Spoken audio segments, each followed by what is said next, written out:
from the best-selling romantic novel. Love makes the world go round.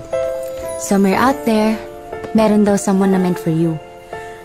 Siya si Becca, romantic. Ano sa Japanese? Ang pangit. Kamo! Corny mo, ha? Joke lang. Maganda ka nga. At siya si Nico, ang kanyang Prince Charming. I love you. Love you times infinity plus 1. Harutan? Pero paano kung ang kanilang love story hindi happy ending? Break na tayo. Ayoko na. Sabi mo mahal mo ko. Dati yun. Pwede magbago. Para maging happy, gumawa ng sariling love story. Ang buhay nila ay buhay ko. Ito ang kwento ko. Kumapit ka, Ryan. Baka malaglag ka. Hindi ko na kailangan kumapit. Nahulog na naman ako eh. Nahulog na ako sa'yo. Ano sabi mo?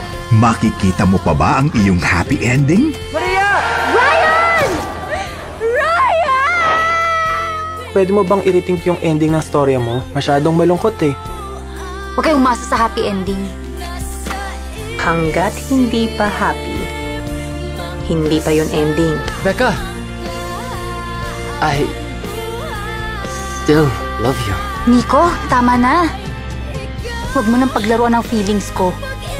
Ma-in love sa dalawa sa pinaka-aabangang love teams ngayon. Ito ang kanilang kwento. Ito ang mga kwento para sa hopeless romantic.